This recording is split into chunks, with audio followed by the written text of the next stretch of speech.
Welcome one and all to another edition of the Defo Show with Lubie here on the 5 Reasons Sports Network, brought to you by Water Cleanup of Florida. I talk about this every single day, and I'm proud of our partnership with Water Cleanup of Florida because I've dealt with them directly. They actually did great work on my home. My wife is not someone easy to please, both when it comes to communication with different service providers and with cost and with results. Well, they covered all the bases. They were communicative, they were affordable, and they got the job done at a really, really high level. And they'll do the same thing for you. If you spot anything around your home when it comes to leaks, when it comes to water issues, don't let it become an actual issue. Don't let it become something that will stress you out, because I'm the first person when it comes to my home or my office, my place of business, that if anything goes wrong, it ruins everything for me. And I tailspin really quickly. What is cool about Water Cleanup Florida, it won't become an issue for you. They will take all the responsibility. They will take the issue, and they will correct it. With over 60 years of combined experience between Michael, Robert, and their team. With the availability 24/7. If you call them at 954-579-0356, they will take any leaks, any issues around your home or office, and make it their problem, and they will eradicate it quickly. And they will make sure you don't have to worry about it again. The fact that they have licensed, insured, certified contractors means not only they'll get rid of the problem, but after it'll look good as new. It'll look as good as it did before you noticed anything. And that's the other thing is, instead of having to go to a bunch of different places, you go just right to them, and they'll take care of it. Check them out online as well, WCUFL.com, or call 954-579-0356, WCUFL.com online. Again, check them out on their socials as well, at Water Cleanup FL, Instagram, Twitter, Facebook. And you don't want to take my word for it. Cool. I know nowadays, the first thing we do, we go to Google and see who pops up with over 70 5-star reviews on Google. Water Cleanup of Florida is where you want to go if you have any issues with water damage, leaks around your home or office. Water Cleanup of Florida, if you have the schmutz, we have the guts. Talking to a man that went over the middle a lot when it came to college and the NFL in a day where it was very scary to go over the middle. OJ McDuffie talked with me today about his Miami Dolphins, a guy that lived and died with them in the 90s, 2000s, and still to this day is a very big Dolphins fan. He does his own podcast, The Fish Tank. He does some stuff on 560 WQAM and on CBS 4. And he's with us today, OJ McDuffie, on the Defo Show with Lubie, talking Dolphins on the 5 Reasons Sports Network.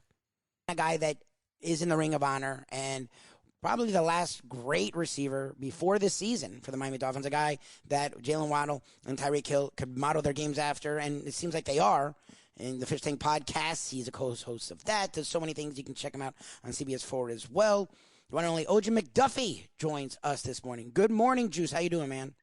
Good morning, Lubie. You're way too kind. I'm not in the Ring of Honor yet. You're not? Really? I won't get in the Ring of Honor. I'm the Walk of Fame. Oh, so I'll take that. You will be in the Ring of Honor, and we will make sure that I don't know about all that, man.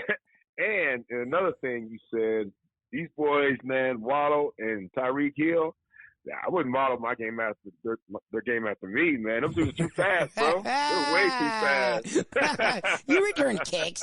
You were faster than you let on. You were returning kicks. You're not returning kicks if you're slow, that's for sure. That's right. That's true. What's interesting is, and we've talked with you so much, Juice, the last few years, and a lot of it, and it's funny. It's a weird conversation because most people don't focus on drops, but that was a thing the Dolphins had issues with, and it seemed like it wasn't just one dude. Like, you can go down the line. And this guy, that guy, this guy, that guy. Every single dude on this team now, that was the one thing that we always adored about you. Dan Marino threw one of the hardest balls ever, and you were not dropping it. You knew if that ball was thrown to OJ McDuffie, he was getting caught. These guys are very similar to that. Not only the yards after the catch and the fun, but they do the fundamentals. Like, Jalen Waddle's had some issues here and there, but other than that, you throw the ball in any of these receivers' direction, Sherfield, Wilson Jr., they're catching it, which is impressive to me, and it's a huge step up for this team. Yeah, you know what? And that's a compliment to, for one, these guys and the hard work they put in. It's also a compliment to Wes Walker, who's one of the best receivers ever played the game. Yes. And two, man, they've made these guys complete receivers. Yep. Not only fast, they run great routes. They got great hands. They block downfield. They do it all. And that's a compliment to what Wes did when he played, man. And they got a bunch of guys that are just as hungry. And it's so much fun to watch, Lubie. I mean, you said it, man. The fact that Tua trusts every single one of his receivers, and if they're the guy that's open in the progression, he's going to get it to them. And these guys are making plays. So you're right, man. These guys, man, they've turned that page from what we've seen the past 2 years. And you bring in a guy like Tyreek and a guy like Sherfield. Waddle was already doing his thing, and everybody else just falls in line, man. Because look at Sherfield. You talked about him a little bit. Look at Cedric. They only get a few opportunities a game, so they better take advantage of every single one of them, right? Well, and they have been, and that's the interesting thing is watching this like this. And we talked with you a lot in the offseason. I guess it's been fun time, so we haven't had to commiserate, so we've left you alone a little bit. But I did want to get to enjoy some of the fun with you, which we haven't gotten to do over the last 2 decades. But this offseason we talked with you a lot because it was funny, and I found it very interesting. Like, people have that's why I appreciate you and a lot of the people who cover the game now, Conjemi, where you have the old school mentality, but you also understand the new school. And I never understood, like this offseason, when the Dolphins made the move, to me, that was historic in Tyreek Hill, the negative backlash because Tua doesn't throw it deep well. And Tyreek, when first of all, you broke down the numbers, Tyreek Hill, most of his catches were within the area Tua is elite. Second, who cares? It started, look, in the NBA, it started down here. Eric Spoelstra started this positionless, right? And we've seen it integrated into football where tight ends can catch pitches and where small receivers can go over the middle and where big receivers can do, one guy can do everything. And this idea where you need the big guy and then you need the small guy, you need the middle guy. And it was like, no, you just need talent. You just look at the Chiefs. It was all about just putting guys who had talent together and letting their quarterback have some fun. And that's literally what the Dolphins have done. And you're seeing one of the best offenses in the league, and it feels like they're not even scratching the surface yet. Right. I think that, it's really exciting, man. It's so funny. You see a team that scored over 30 points like the last 3-4 games. Yep. You got a quarterback that's just, playing his tail off, and people are still like, I'm not sure yet.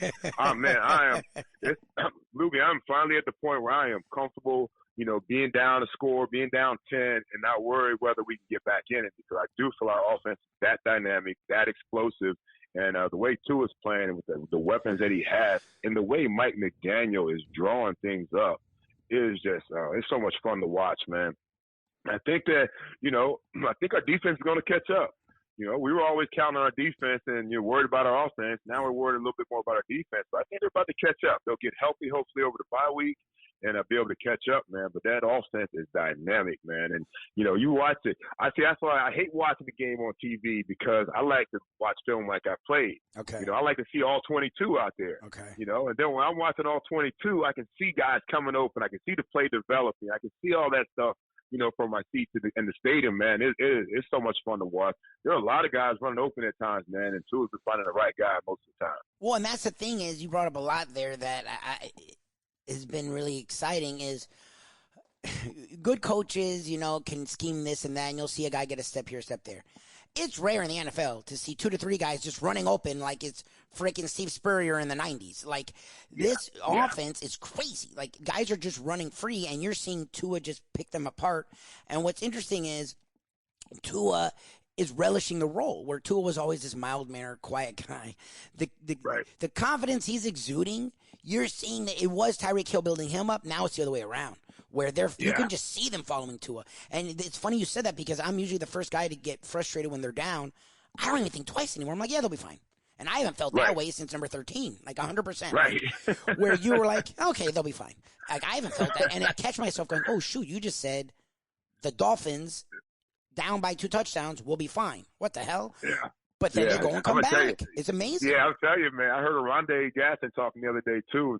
We felt the same way, man. We kind of enjoyed being down a little bit, because we knew we was going to sling that damn thing all the way yard. You know what I mean? There was no, we're not running the ball now, man. There's no way we're running now, man. Daddy's going to check to a pass every single time when he was out to check, man. So that was, that's fun stuff. So let us get down so we can throw this thing around a little bit.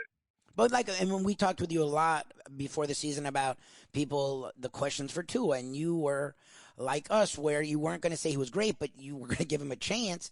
What has been the most impressive thing to you about Tua so far this season? Man, I am so impressed with his knowledge of this offense already. Yeah, that's true. You know, and I think that has been the reason for his success. And I think that's a little bit of why he and Flo fell out. He didn't have the offense down. And of course, he had a few coordinators in a couple of years that under Flo, so it's kind of hard. But hell, we're only halfway through the season. He's got this complicated offense, and Mike McDaniel's offense, he's got it down. And I think he's putting that work in, man. You can tell he's putting that work in. And then when people are talking about Tyreek, when he's talking about how accurate Tua was, the most accurate quarterback, better than Mahomes, people were laughing. And now we're seeing all that. So we're seeing the accuracy. We're seeing the knowledge of the offense. Bottom line is we're seeing Alabama Tua right now, and that's impressive, you know. Well, and that's the thing is you were lucky, and that's why Marino doesn't get enough credit because it's rare to have a guy with an arm like he did be accurate. Marino was just different. Like he could throw it 60 yards and fit it between three dudes, and that's and the anticipation and all those things you don't usually get that. Tua may not have the huge arm, but his accuracy. He threw two passes this weekend that I don't know if I've ever seen. The one to Jalen Waddle where two dudes in his face. The Sherfield touchdown and the Waddle, yes, sir. That one was nuts where he threw it, the dude, and they showed it, and I love this. They showed it, I saw in a couple of different replays where Newsome, who was a first-round pick in an elite corner, had stretched out. The ball goes over his hand where Waddle's not only able to catch it, he's able to regain himself and get the first down. And then the Sherfield touchdown was ridiculous because they needed it. It was a third down. I'm like, just run it, please. And then he throws his strike with pressure, corner of end zone, but still lets his receiver have time to catch it, get 2 feet down easy. And it's like, gee, I have not seen passes like that since Marino. And it's like, this is nuts. And he doesn't get crazy. He's like, yeah, of course. You know, that's what we're supposed to do. And what's interesting is that all seems to come down from McDaniel. We keep, a lot of people, including us, keep questioning a lot of these 4th and 1s he goes for. But, and a lot of football players have said this, and it's interesting.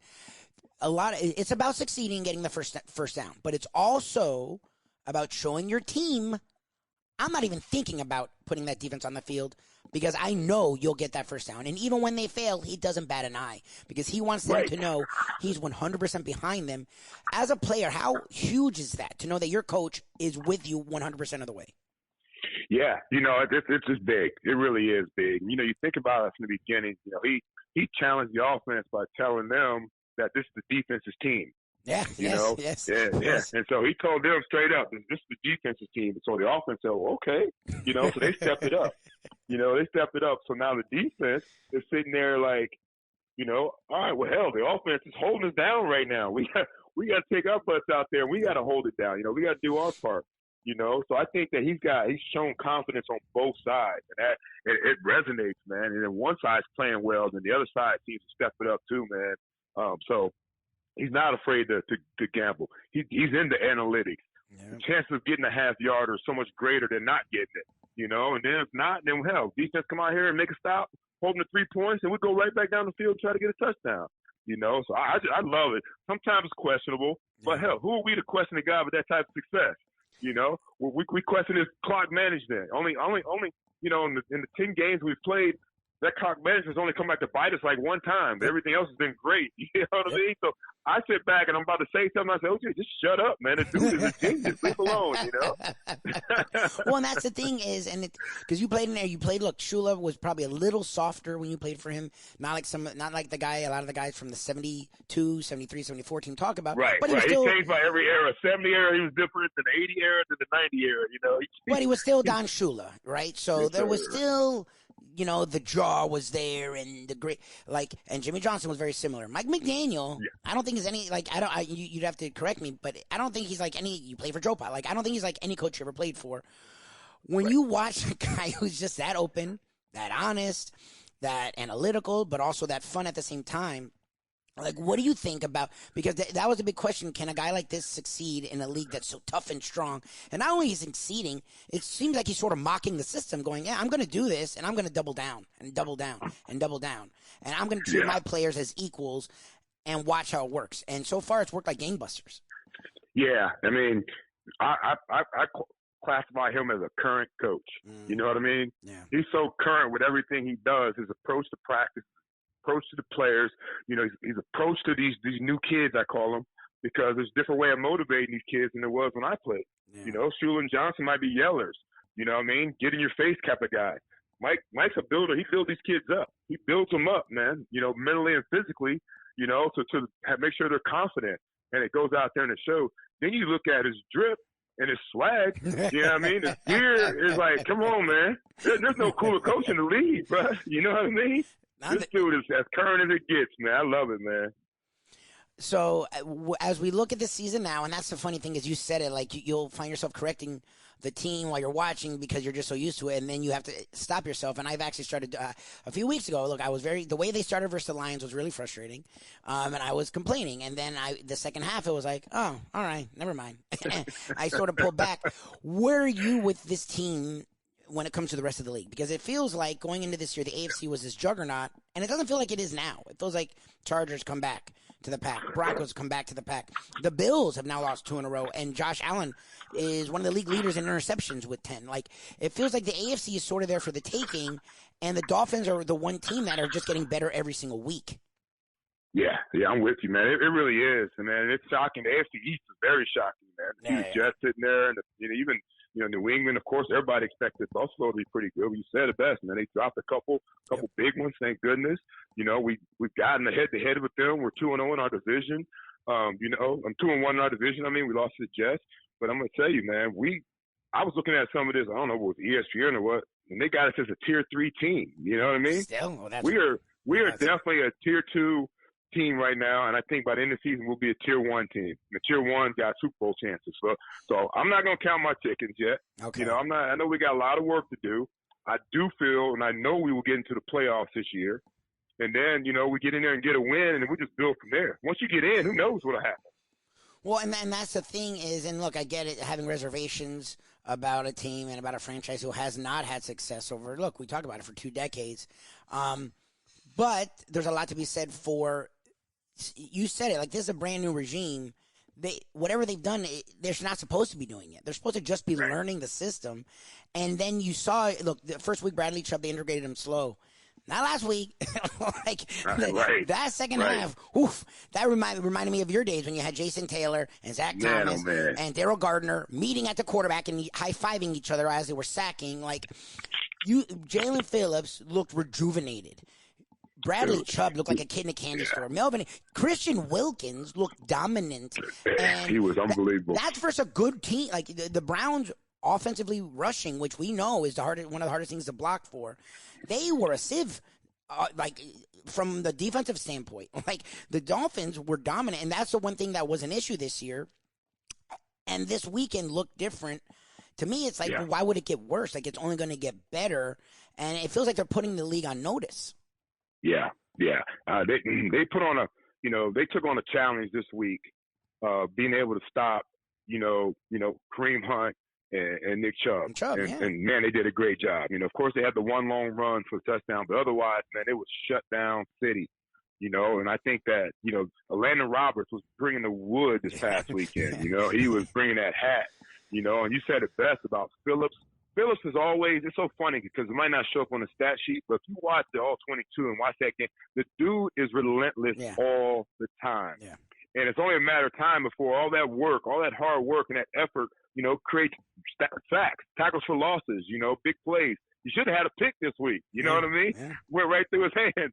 But that's why he plays defensive end with taped up fingers. You can't catch. But anyhow, but I'm saying these guys, man, you're right, man. These guys started figuring it out, man, doing their job and making plays. And how about how the secondary's been able to go out there and play? All banged up. We got 3 out of 5 guys out that aren't playing at all that we count on this year.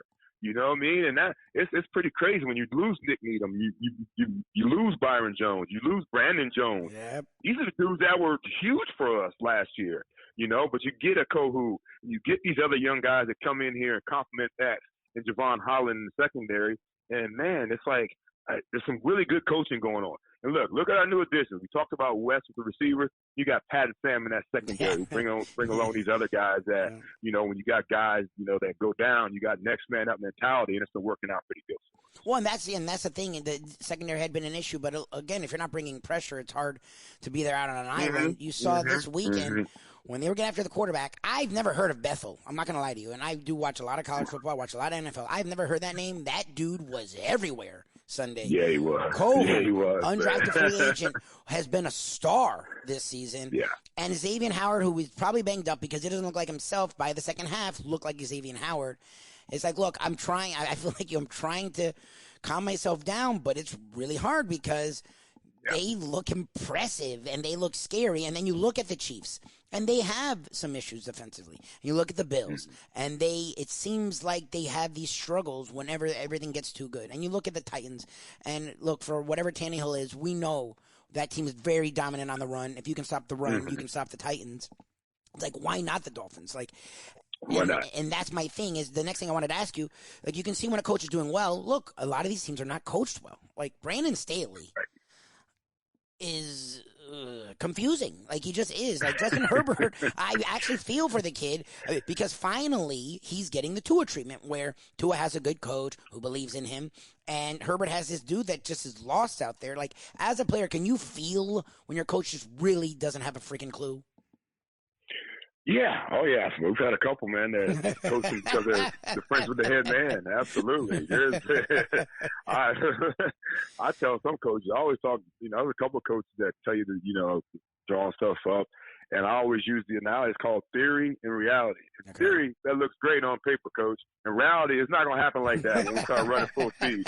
So I like it. I like your attitude, but that's not going to be how it's going to happen, bro. When when the defense is moving at 100 miles an hour and changing position like that, So yeah, I get it. There are a few coaches that have no clue, and it's pretty amazing that they go through the coaching trees and go through all the the GAs and all this other stuff they've done through high school, college, and into the pros, and still get up there and like, bro, that is, and a lot of that has to do, and I'm going to tell you, the reason that I talk about Sam and Pat and Wes so much is they played it at high level. Yeah. So you can really tell guys the real deal on how to do stuff when you've actually done it yourself.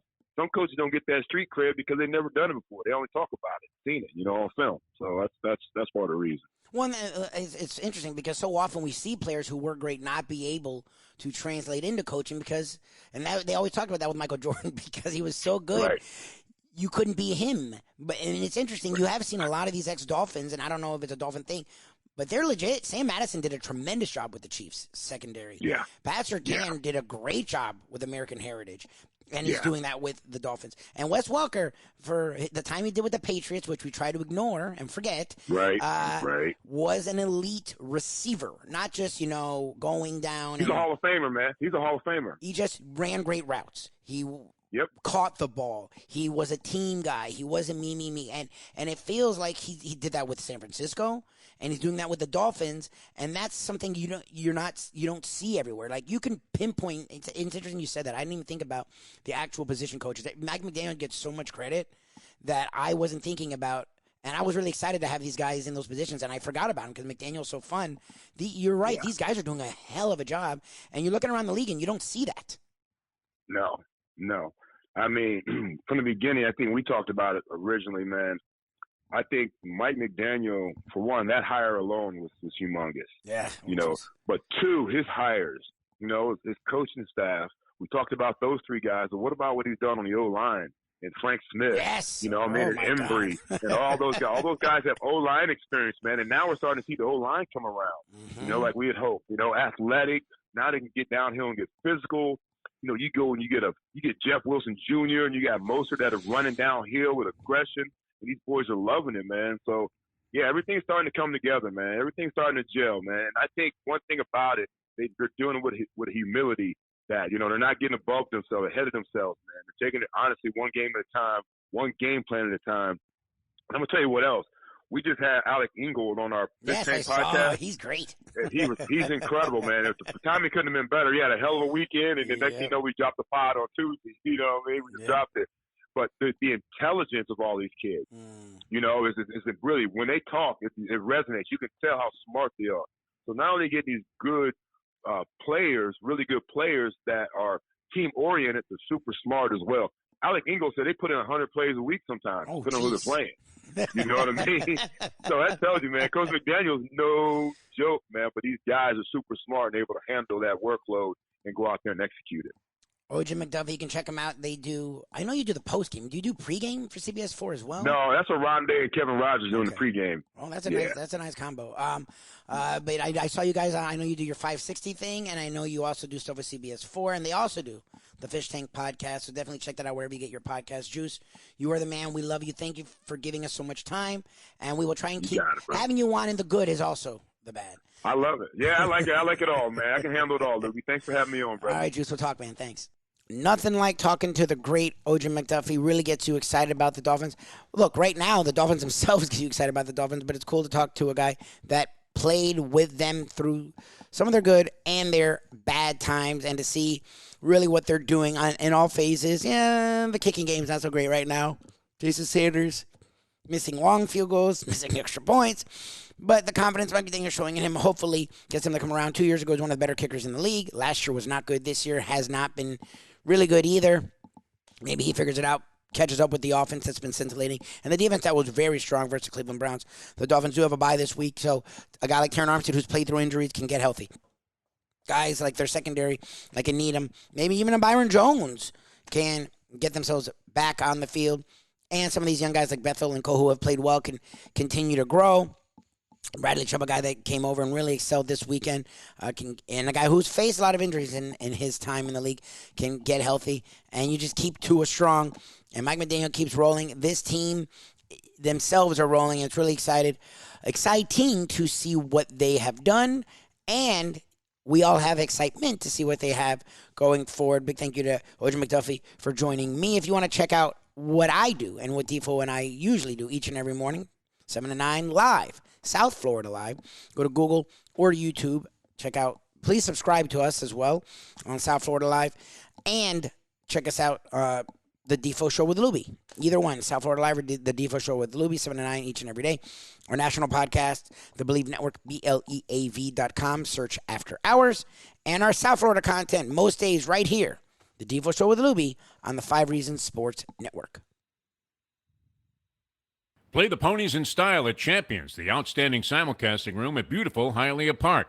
Yes, the grand old lady of thoroughbred racing has never been more vibrant, and you can wager on the races from the top tracks around the country while enjoying a cocktail at the Brass Rail Bar or any of the fine food served throughout the facility. If poker is your game, you're covered in style, and you can play all your favorite Vegas-style games, including blackjack, craps, and roulette, in Hialeah Park's sizzling hot casino. Get a player's card when you walk through the door for all kinds of generous amenities, including our favorite, free play, when you come out to the ultimate casino and entertainment destination, Hialeah Park.